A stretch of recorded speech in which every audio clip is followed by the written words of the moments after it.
गौरवी नावात परत एक वार आपल्या सर्वांचं मी स्वागत करतो आणि परत एक वार आपल्या कॉन्फरन्स कॉल मिनिस्ट्रीच्या या 5व्या वर्षानंतर 5व्या वर्षाच्या पदार्पणामध्ये आपल्या सर्वांना शुभेच्छा देतो.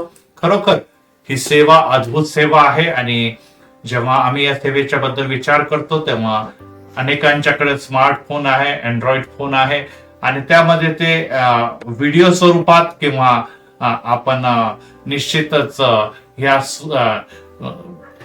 व्हिडिओ मध्ये संदेश ऐकतो, परंतु अनेक लोक आहेत ज्यांच्याकडे स्मार्टफोन नाही, परंतु ते कॉन्फरन्स कॉलद्वारे कनेक्ट होऊन या सेवेचा आस्वाद घेतात, लाभ घेतात, आशीर्वाद मिळवतात आणि इतरांना देखील त्याबरोबर जॉईन करत असतात. आणि त्यामुळे या सेवेचं अतोनात महत्व आहे आणि या लोकांपर्यंत ज्यांच्याकडे अँड्रॉइड फोन नाही, ज्यांच्याकडे स्मार्टफोन नाही, त्यांना देखील या सेवेचा, विविध सेवकांच्या सेवेचा लाभ मिळतो.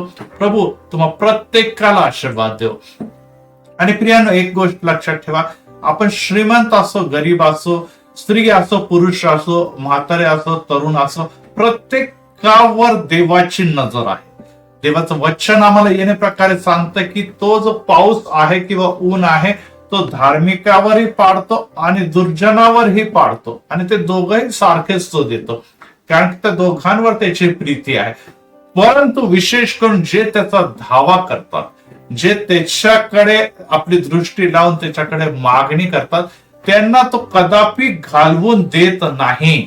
आज अनेक जणांचा हाच प्रश्न असतो आणि अनेक जण विचारतात की बाळासाहेब, आम्ही अनेक वर्षापासून प्रार्थना करतो, आम्ही अनेक लोकांकडून प्रार्थना करून गेली, आम्ही अनेक ठिकाणी जाऊन आलो आणि तिथे प्रार्थना झाले, परंतु आम्हाला प्रार्थनेचं उत्तर मिळत नाही. आणि मग ते निष्कर्ष काढतात की परमेश्वर आमच्याकडे बघत नाही, परमेश्वर आमच्याकडे लक्ष देत नाही. आणि यामुळे आजचा जो विशेष संदेश आहे की खरोखर परमेश्वर आमच्याकडे बघतो किंवा नाही, आणि नुसतं तो बघत नाही तर आमच्या ज्या समस्या आहे, आमच्या ज्या प्रॉब्लेम आहे, आमच्या ज्या अडचणी आहे त्याच्याबद्दल इब्रिकरास पत्र 4:15 मध्ये संत पौल यांनी प्रकारे म्हणतो, कारण आपल्या सर्व दुर्बळतेविषयी त्याला सहानुभूती वाटत नाही, असा तो आपला प्रमुख याजक नाही. येस, नुसतं तो बघणार नाही की बाबा अनेक लोक आपल्याकडे बघतात आणि ते म्हणतात, अरे काय यांच्या घरामध्ये अपेष्ट हाल आहे, देवदेव करतात, काय त्यांचं भलं होत नाही, आणि ते बघून हसतात आमच्याकडे, आमची टिंगल करतात. परंतु देव तसा नाही. देवाला त्या परिस्थितीबद्दल सहानुभूती वाटते.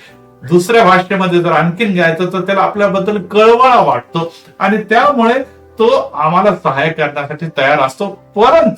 परंतु परत एक बार मी आपल्याला सांगू इच्छितो की त्याचा वेळ हा असतो किंवा आमचा विश्वासाकडे तो बघत असतो. आणि त्यामुळे आजचा जो संदेश आहे तो विषय आहे कळवळ, की खरोखर देवाला कळवळा येतो की नाही. आणि देवाची ही अपेक्षा की आम्हाला देखील त्या गुणाने, ज्याला आपण कळवळा म्हणतो, कम्पॅशन म्हणतो, त्याने त्याच्या उपासकांनी देखील भरावं, ते गुण स्वतःच्या जीवनामध्ये देखील ठेवावेत, यासाठी की जसं त्याचा आमच्याबद्दल कळवळा आहे तसं आम्ही देखील जे गरजवंत आहे, जे दुःखनाईत आहे, जे अडचणीत आहे, त्यांच्याबद्दल कळवळा बाळगाव. आणि एकदा आम्ही प्रार्थना करतो, मला हे दे, मला ते दे, मला हे दे. मी माझं घर, माझं कुटुंब इतक्या मर्यादेमध्ये राहतो. परंतु प्रियांनो, आम्हाला एक गोष्ट लक्षात ठेवायला पाहिजे की आमच्या शेजारी पाजारी जेव्हा आपण डोकावतो तेव्हा असे अनेक लोक आहेत ज्यांच्या समस्या आहे, ज्यांचे प्रॉब्लेम, कदाचित त्यांच्या समस्या प्रॉब्लेम आमच्यापेक्षा पण गंभीर असते. आणि त्यासाठी देवाची ही अपेक्षा आहे की तुम्ही आणि मी कळवळा बाळगावा आणि त्या देवाकडे प्रार्थना करावी, ज्याने तुम्हाला त्या संकटातून सोडवलं तो त्यांना देखील त्या संकटातून सोडवणार आहे. आणि एक सुंदर अशा उदाहरणाकडे मी जातो, कारण की अनेक लोकांची ही कंप्लेंट असते की देव तुम्हाला आणि मला, जो स्वर्गात बसलेला आहे, तो तुमच्या आणि माझ्या समस्येला जाणून घेत नाही. एक रस्त्यावर जात असताना एक घराच्या समोर एक पाटी लावलेली होती आणि त्या पाटीवर असं लिहिलेलं होतं की इथे लहान कुत्र्यांचे लहान पिलं विकत देण्यात येणार आहे किंवा विकत देत आहोत.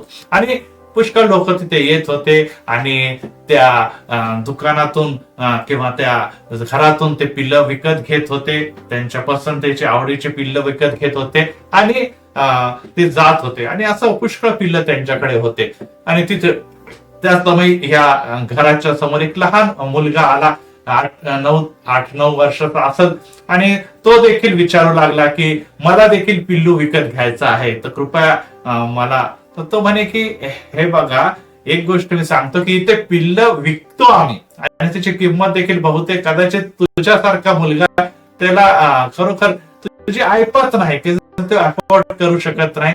आणि तर कृपया, तो म्हणे ठीक आहे, किती रुपयापर्यंत पिल्लू? तो म्हणे मिनिमम 2,500 एक पिल्लू आम्ही विकतो, मग त्यापेक्षा पण जास्त किमतीचे पिल्ल आम्हाला तुला देता येतील, परंतु कमीत कमी 2,500 रुपये तरी द्यावे लागतील. मग त्याने आपल्या खिशामध्ये हात घातला आणि तपासलं तर ते चिल्लर वगैरे सगळे म्हणून म्हणे माझ्याकडे नुसते 200 रुपये.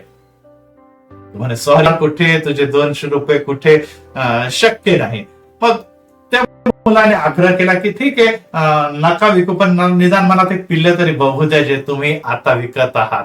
आणि मग त्यानंतर त्यांनी त्या लोकर मध्ये गुंडाळलेले लहान लहान पिल्ले एक एक त्याला दाखवायला सुरुवात केली. सुंदर गोडच असे पिल्ल होते. आणि हे बघत असताना त्याच एक पिल्ल्याकडे लक्ष गेलं आणि त्यांनी म्हटलं की हा पिल्लू, म्हणे नाही, हा पिल्लू जो आहे तो जेव्हा जन्मतात त्याच्या पायाला इजा झाली आणि त्यामुळे तो लंगडून चालतो आणि कदाचित आता ह्या पुढे तो कधी देखील व्यवस्थितरित्या चालू शकणार नाही, कधीच तो चालू शकणार नाही, कारण की तो जन्मताच अपंग आहे, पॅरालिटिक आहे, त्यामुळे ते काही शक्य नाही. आणि मग त्या मुलाने त्याला म्हटलं की मला हा पिल्लू विकत घ्यायचा आहे. त्यांनी त्या मालकाने त्याला म्हटलं, त्या मुलाकडे बघितलं, अरे तू एवढा लहान मुलगा आहे आणि हे पिल्ल्याची अवस्था काय आहे, तुला पिल्ल विकत घ्यायचे, पण एवढे चांगले पिल्ले, तू जा घरी पैसे घेऊन ये आणि घे ना चांगलं पिल्ल विकत. हे लहान अपंग पिल्ल्याला तू नाही त्याचं संगोपन करू शकत नाही, त्याला तू सांभाळू शकत नाही. आणि तेव्हा त्या मुलाने म्हटलं की निश्चितच तुम्ही असं म्हणतात, परंतु माझ्याकडे परत एकदा बघा. आणि त्यांनी आपल्या पॅन्टचे एक पाय जे वर केला आणि त्या दुकानदाराला जे काही दिसलं, त्याला दिसलं की त्याच्या पायामध्ये स्टील रॉडची एक बूट घातलेला आहे. स्टील रॉड लागलेला एक बूट, लोखंडी बूट त्यांनी घातलेला आहे.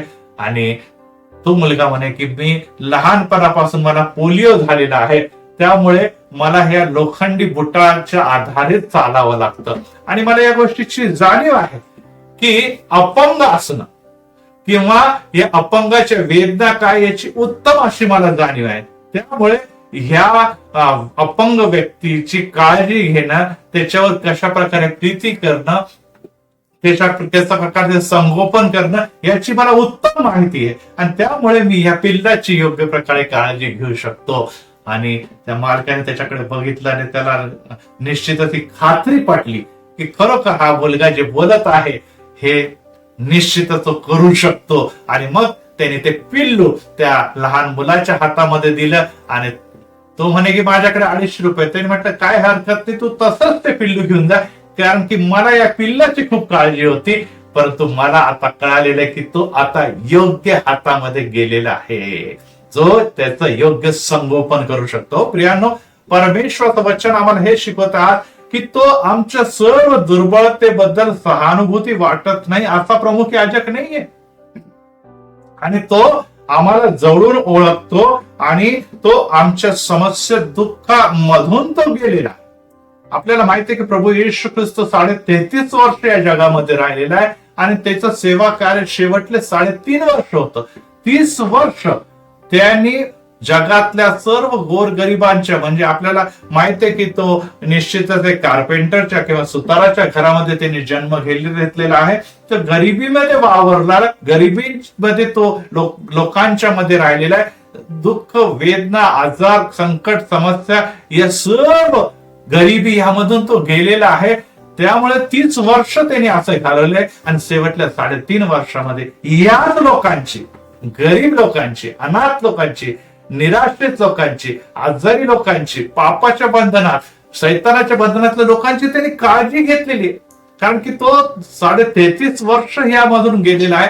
त्यामुळे जेव्हा तो पित्याच्याकडे प्रार्थना करतो तेव्हा त्याला पुरेपूर माहिती आहे की ह्यांच्या समस्या काय आहे. हो प्रियांनो, तुमच्या आणि माझ्या समस्या तो ओळखून आहे आणि त्यांनी हे सर्व दुःख स्वतःच्या मस्तकी घेतलेले. इतकंच नव्हे तर त्यांनी जीवित असताना होणाऱ्या दुःखांपेक्षा आपल्याला माहिती आहे की पापाचं वेतन मरण आहे आणि ते वेतन जे आहे ते नरकीय यातना भोगण्याचं मरण आहे. आणि त्यामुळे येशूने त्या वधस्तंभावर जिवंत असताना ते नरक अग्नीच्या वेदना देखील सहन केलेल्या. म्हणजे जीवित लोकांच्या देखील वेदना तो जाणतो आणि नरकात जे पडणारे आहेत किंवा त्या अग्नीमध्ये जाणारे लोक त्यांच्या वेदना देखील जाणतो. त्यामुळे तो कळकळीने तळमळीने तुम्हा आणि आम्हासाठी हीच विनवणी करतो की ती अग्नी महाभयंकर आहे, परंतु ह्या परीक्षेच्या अग्नीतून तुम्ही जेव्हा जात आहात तेव्हा तुम्ही काळजी घ्या, विश्वास ठेवा, मी तुम्हाला कदापि सोडणार नाही. आणि त्यामुळे आज आपण त्या गोष्टीचा विचार करत असताना जेव्हा त्याच्या वचनाकडे जातो तेव्हा आपल्याला वचन स्तोत्र 8 आणि 4 मध्ये लिहितं की आपल्यामध्ये काय वैशिष्ट्य आहे किंवा आपल्यामध्ये योग्यता आहे त्यामुळे तो करत नाही.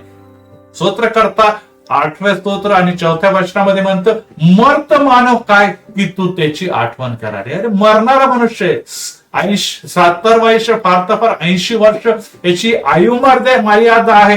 तो निश्चितच एक गवताप्रमाणे वाढतो आणि वारा त्याचवरून गेला म्हणजे तो नाही तसा होतो. एवढ्या अल्प कालामध्ये असा मनुष्य जो या दिवसामध्ये आपल्याला कधी देखील कोणत्या देखील क्षणी या जगातून निघून जाताना दिसतो, अशा मानवाच्या बद्दल खरोखर तो कळवळ आणि प्रीती ठेवतो. सगळ्यात महत्वाची गोष्ट प्रियांनो, जोपर्यंत तुम्ही कोणावर प्रीती करत नाही तोपर्यंत तुमच्या मनामध्ये कळवळा येणार नाही. फॉर एक्झाम्पल, जसं आपण आपल्या घरातल्या प्रत्येक व्यक्तीवर, घरातल्या प्रत्येक मेंबरवर प्रीती करतो. आई वडील आपल्या मुलांवर, मुलं आपल्या आई वडिलांवर प्रीती करतात. त्यामुळे त्यांच्या दुःख, त्यांच्या वेदना, त्यांच्या समस्यामध्ये त्यांचं मन, त्यांचं अंतकरण काय होतं, कष्टी होतं, दुःखी होतं, पिळवटून निघतं. आणि त्यामुळे ते त्या सुखामध्ये आणि निश्चित करून दुःखामध्ये ते धावून जातात. हे प्रीतीमुळे घडतं प्रियांनो. आणि आज देवाने जगावर एवढी मोठी प्रीती केली की त्याने आपला एकुलता एक पुत्र नुसतं दिला नाही, तर त्यांनी आमच्यासाठी अधर्म आणि पाप या सर्व गोष्टी ज्या आम्ही केलेल्या होत्या त्याच्या मोबदल्यात त्यांनी बलिदान देखील दिलेलं आहे, यासाठी की आम्हाला मुक्ती मिळावी. जेव्हा एरोप्लेन मधून आपण प्रवास करतो किंवा आम्ही जात असतो तेव्हा हळूहळू जसं विमान वर जातं, हळूहळू वर जातात तसे तसे जे सर्व बिल्डिंग आहे लहान व्हायला लागतात. हळूहळू ते लोक जे रस्त्याने चाललेले गाडी वाहन ते आणखीन लहान होतात. काही वेळानंतर जवळ 30,000 फीट पर्यंत झाल्यानंतर आपल्याला इमारती देखील दिसायला बंद होतात. मनुष्याचं तर काय, आणि काही वेळानंतर काहीच तुम्हाला दिसत नाही. वर आकाशातले ढग किंवा खाली असलेले ढग आणि त्याच्या खाली असलेलं समुद्र शिवाय काही दिसत नाही. हो प्रियांनो, जगामध्ये एक गॅलेक्सी मध्ये पृथ्वी एक छोटासा ग्रह आहे. त्या ग्रहामध्ये आपला देश आणि आपल्या देशामध्ये आपलं राज्य आणि राज्यामध्ये आपण एक छोटेसे व्यक्ती आहोत जे नगण्य आहोत, जे आपल्या आकाशातून सुद्धा बघता येत नाही. तर जग व जगातल्या अनेक गॅलेक्सीचा निर्माण करता परमेश्वर जो उच्च स्थानी आहे तो तुम्हाला आणि मला कसं बघू शकतो, कसं तो निहाळू शकतो. परंतु प्रियांनो, त्याची दृष्टी आम्हाकडे असते आणि तो आम्हासाठी हे म्हणतो की देवाने आपणावर स्वतःच्या प्रीतीचे प्रमाण हे देतो की आपण पापी असतानाच ख्रिस्त आपणासाठी मरण पावला. हेच प्रमाण, प्रीतीचं प्रमाण हे आहे. जगामध्ये सर्वात मोठी प्रीती ती आहे की व्यक्ती व्यक्तीसाठी प्राण देतो, मनुष्य मनुष्यासाठी प्राण देतो, व्यक्ती आपल्या प्रिय व्यक्तीसाठी प्राण देतो. परंतु जगातली प्रीती तर बघा ना, देव पापी लोकांसाठी, पवित्र लोकांसाठी नव्हे, पापी लोकांसाठी जेव्हा प्राण देतो त्याच्यावरून कळतो की तो किती प्रीती करतो आम्हाला. आम्ही पातकी, आम्ही पापात लोळत आहे, अधर्मात लोळत आहे, आम्ही अशुद्ध गोष्टी करत आहे, देवाला न आवडणाऱ्या गोष्टी करत आहे, एक वडील सुद्धा, आई सुद्धा म्हणते, अरे आजपासून तू माझा मुलगा नाही, कारण की तुझे कृत्य या घराण्याला शोभेल असे नाही. आणि ते अनेकदा आपल्या मुलांपासून नातं तोडून घेतात. परंतु देव म्हणतो, तू किती जरी अधर्म आणि पाप करत असला तरी तू मला प्रिय आहे, कारण की रक्ताची खंडणी देऊन मी तुला विकत घेतलेला आहे. आणि त्यामुळे प्रियांनो, ही बाब लक्षात ठेवा की ह्या परिस्थितीमध्ये देव तुमच्या आणि माझ्याकडे आपली दृष्टी निरंतर लावून आहे, निरंतर लावून आहे. आणि त्यामुळे त्याच्या वचनामध्ये असं लिहिलेलं आहे, स्तोत्र 32:8 मध्ये, की मी आपली दृष्टी तुझ्यावर ठेवून तुला बुद्धिवाद सांगेन. पुढे तो म्हणतो, मी तुला कधी सोडणार नाही, मी तुला कधीही टाकणार नाही. बरोबर. आम्हाला असं वाटतं देव फार लांब आहे, परंतु एकच गोष्ट लक्षात ठेवा, देवाचे नेत्र नुसते तुम्हाला बघत नाही, तर तुमच्या अडचणी, तुमच्या समस्या, तुमच्या वेदना, तुमच्या निराशा, तुमच्या यातना, तुमचे प्रश्न हे सर्वकडे बघतात. परंतु एक मनुष्य म्हणून आम्ही काय बघत आहोत? एक मनुष्य म्हणून आमचे नेत्र कुठे? येस, आम्ही आपल्या प्रश्नाकडे, आपल्या समस्येकडे, आपल्या विविध प्रॉब्लेमकडे, आमच्या गरिबीकडे, आमच्या घरात असलेल्या मुलांच्या प्रॉब्लेम मध्ये, पती पत्नीच्या सर्व प्रश्नांमुळे आणि सर्व प्रकारच्या नोकरी आणि धावपळ यामध्ये गुंतलेला असतो. आणि विशेष शहरामध्ये शेजारी कोण राहत हे सुद्धा माहित नाही. परंतु प्रियांनो, एक लक्षात ठेव, देवाचं वचन आम्हाला सांगतं की तू जशी आपल्यावर तसे आपल्या शेजाऱ्यावर प्रीती कर. यस, शेजाऱ्यावर प्रीती कर. आणि आपण जर आपल्या शेजाऱ्याच्याकडे जर बघत आहोत आणि त्याच्या घरामध्ये तो समस्या, प्रॉब्लेम दिसत आहे आणि त्याला जर येशूची ओळख नाही, तर आम्ही काय करणार? आपण म्हणणार काय, रे भाऊ तुझं काय, आम्ही येशू आहोत तर आम्हालाच मदत करण्यात नाही, तुला कुठे काय होणार? नाही प्रियांनो, आम्हाला ही गोष्ट लक्षात ठेवायला पाहिजे की देव तिथे बसलेला आहे स्वर्गातून, तिथून तो आम्हाला निहाळते आणि त्या शेजाऱ्याला देखील निहाळते. परंतु देवाची अपेक्षा ही आहे की आमच्या शेजाऱ्याच्या घरामध्ये असणाऱ्या समस्या, दुःख आणि वेदना जे आम्हाला कळतात, त्या सर्व वेदना, क्लेश, संकट घेऊन आम्ही त्या जिवंत देवाच्या समोर त्याचे सर्व प्रश्न सादर करावे, त्याच्या सर्व मागण्या सादर करावे, यासाठी की या मागण्या सादर करण्याच्या द्वारे प्रभू आपल्या शेजाऱ्याच्या जीवनामध्ये अद्भुत कार्य करेल. आणि आशीर्वाद कोणाला मिळणार? आम्हाला मिळणार, कारण की आम्ही रदबदली केलेली आहे, आम्ही त्या शेजाऱ्यासाठी प्रार्थना केलेली आहे आणि त्यामुळे त्याचं भलं झालेलं आहे, तो बरा झालेला आहे, तो संकटातून सुटलेला आहे, त्याला समाधान मिळालेलं आहे, त्याच्या घरामध्ये शांती प्रस्थापित झालेली आहे. हे त्यामुळे शक्य झालेलं आहे, हे त्यामुळे शक्य झालेलं आहे, कारण की आम्ही त्याच्यावर प्रीती आणि कळवळा घोषित केला आहे. जो प्रीती आणि कळवळा देवापासून माझ्यापर्यंत आलेला आहे, ती प्रीती मला कळाल्यामुळे त्या कळवळ्याने मी भरून मी शेजाऱ्यांसाठी जेव्हा प्रार्थना करतो, तेव्हा माझ्यामधून माझा ख्रिस्त त्याला दिसतो. हालेलुया. माझ्यामधून माझा ख्रिस्त त्याला दिसतो. आणि माझा ख्रिस्त जर त्यांचे प्रश्न समस्या सोडवत आहे, तर माझे प्रश्न समस्या सोडवणार नाही का? निश्चित सोडवणार. याला म्हणतात धार्मिकता आणि त्याचं राज्य. हे तुमच्या घरामध्ये, तुमच्या जीवनामध्ये जेव्हा आपण दुसऱ्यांसाठी प्रार्थना करतो, जसं आपण आज कॉन्फरन्स कॉलच्या 5व्या वर्षामध्ये बघत आहोत की आपण इतरांसाठी, देशासाठी, राज्यासाठी, जिल्ह्यांसाठी प्रार्थना करत आहोत, त्याचप्रमाणे आपण आपल्या शेजाऱ्यांसाठी जे दुःखनायक, क्लेश, समस्या त्यांना घेऊन जेव्हा प्रार्थना करतो, त्याला घेऊन जेव्हा आपण प्रार्थना करतो, मला सांगू द्या, देव तुमच्या प्रार्थनेचं उत्तर देऊन त्यांचं भलं करणार आहे. त्याचे आशीर्वाद तुम्हाला नुसतं मिळणार नाही, तर तुमचं देखील कल्याण झाल्याशिवाय राहणार नाही. आणि त्यामुळे देवाचं वचन आम्हाला हे सांगतं की यस, तुम्हाला आणि मला त्याच्यावर प्रीती करत असताना, त्याच्याकडून अपेक्षा बाळगत असताना, ती प्रीती जी देवाच्या ठाई होती, कारण की देव प्रीती आहे, प्रीती आमच्यामध्ये उतरत असताना परत एक वार 1 पेत्र 5वा अध्याय आणि 7व्या वचनामध्ये पेत्र असं म्हणतो की त्याच्यावर तुम्ही सर्व चिंता टाका, कारण की तो तुमची काळजी घेतो. त्याच्यावर तुम्ही सर्व चिंता टाका. यस प्रियांनो, आज परत एक वार कळकळ आणि तळमळीसह मी तुमच्या समोर सादर होत असताना मी तुम्हाला हे सांगू इच्छितो की आज जेव्हा केल्लारे साहेबांनी सांगितलं की जे मी पहिल्या दिवशी जॉईन होताना सांगितलं की मला जर तुम्ही जॉईन करत आहात तर मला कंटिन्यू ठेवा. आणि प्रभूला धन्यवाद असतो, त्याची सामर्थ्य, कृपा आणि ती कळकळ आणि प्रीती माझ्या ठाई दिली, ज्यामुळे या 5व्या वर्षामध्ये ह्या कॉन्फरन्स कॉलच्या पदार्पणामध्ये मी पण सलग तुमच्या बरोबर कनेक्ट आहे. प्रियांनो, आम्ही तुमच्यासाठी, तुम्ही माझ्यासाठी प्रीती करतात, परंतु अनेक लोक आहे ज्यांना अधिक प्रार्थनेची, ज्यांना ओळख नाही, अशा लोकांच्याकडे आज आम्हाला बघण्याची गरज आहे.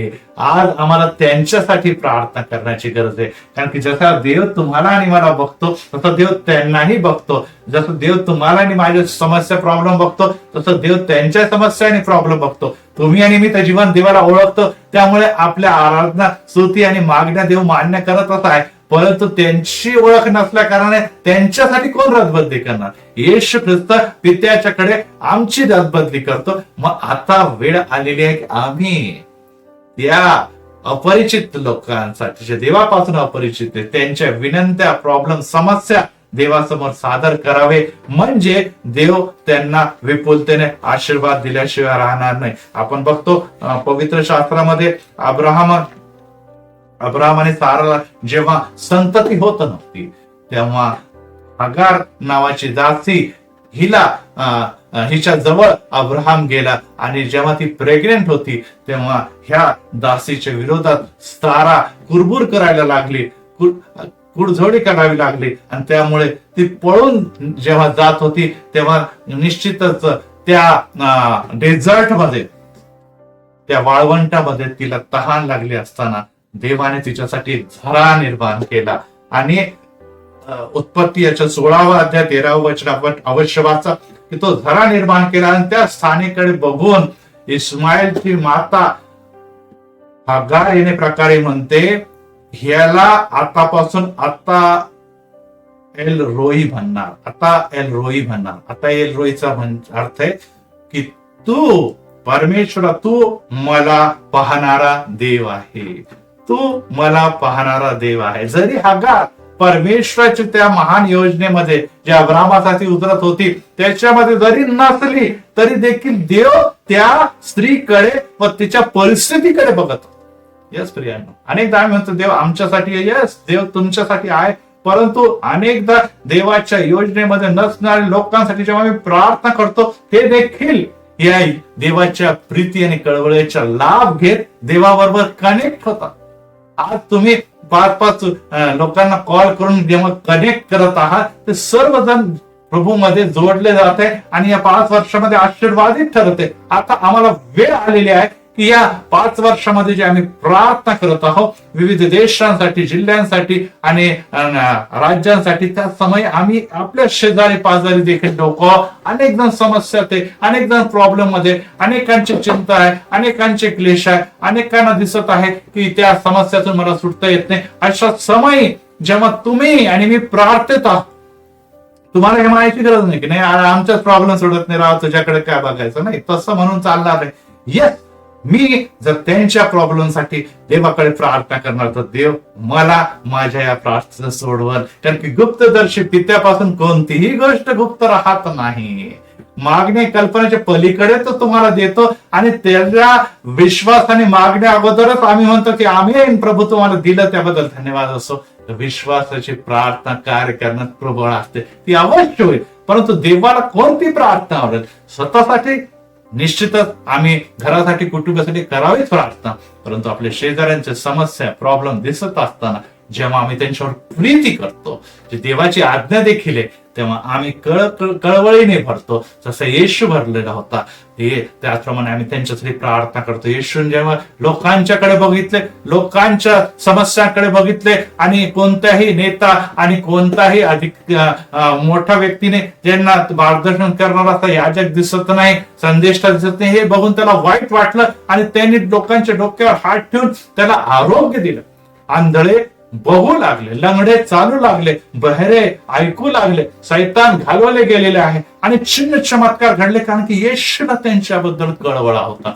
आज तुम्हाला आणि मला खरोखर त्या कळवळ्याची गरज आहे, कारण त्या कळवळ्याच्या द्वारेच प्रीती घोषित होते. ते कळवळ्याच्या द्वारे जर येशूने तुमच्या आणि माझ्यावर प्रीती केली तर आता वेळ आलेली की आम्ही देखील इतरांवर, विशेष करून शेजाऱ्यांवर प्रीती घोषित करावी. आणि जेव्हा त्या लहान लेकराप्रमाणे एकच गोष्ट लक्षात ठेवा की देव ज्याचा तो अपाहिज मुलाला, त्या अपाहिज प्राण्याची कळवळा आला, त्याला माहिती की याची काळजी कशी घ्यावी. त्याप्रमाणे येशू देखील या सर्व समस्या जे तुमच्या आणि माझ्या जीवनामध्ये, सर्व अडचणी जे तुमच्या आणि माझ्या जीवनामध्ये, वादळ आणि तुफान जे तुमच्या जीवनामध्ये, त्यामधून येशू गेलेला आहे. आणि तो असा याजक नाही की त्याला सहानुभूती वाटत नाही. तो नुसती सहानुभूती वाटत नाही, तर वादळ आणि तुफानला जेव्हा आज्ञा देतो तेव्हा ते थांबतात. आणि या सर्व गोष्टी जर तुम्हाला आणि मला दिसत आहे, तर आम्ही त्याच्यावर नुसता विश्वास ठेवून पुरेसं नाही, आपण त्याच्याकडे नुसतं मागावं एवढंच पुरे नाही,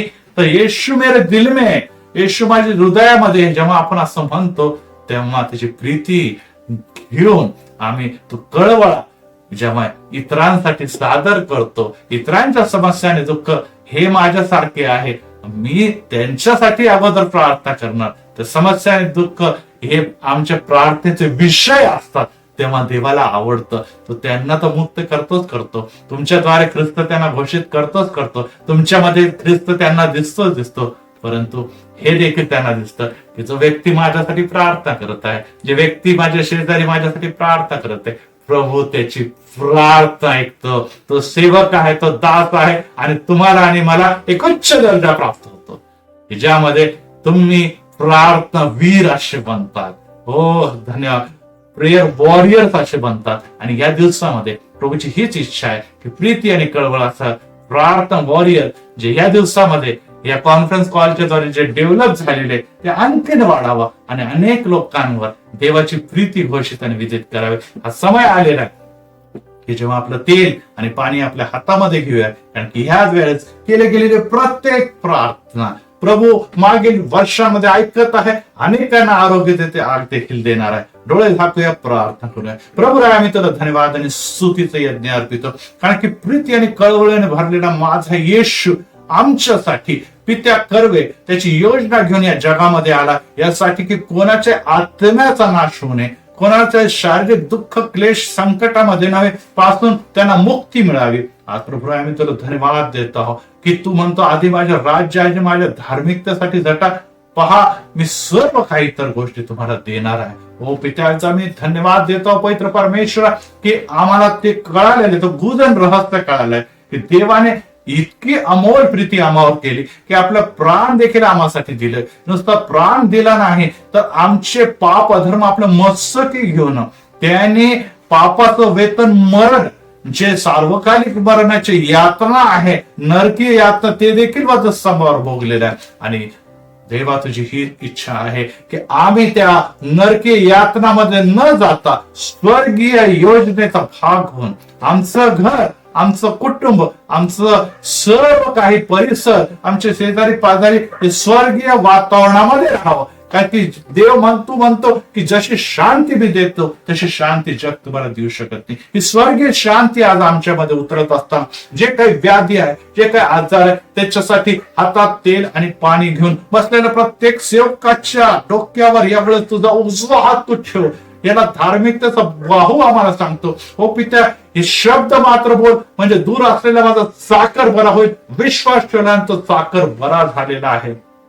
जरी तो यहुदी तर व्यक्ती होता तरी त्यांनी विश्वास राखला. विश्वास कोणी देखील राखलं, तो ख्रिस्ती असो की ख्रिस्ती तर असो, प्रत्येकाच्या साठी येशू उभा राहतो आणि अद्भुत कार्य करतो. कारण की त्याच्या मुखातून निघणारे शब्द कार्य केल्याशिवाय विफळून कधी देखील परत येत नाही. आज प्रभू राया, तुझ्या मुखातून निघालेला हे शब्द आणि तेल आणि पाणी यांना विशेष आशीर्वादित कर.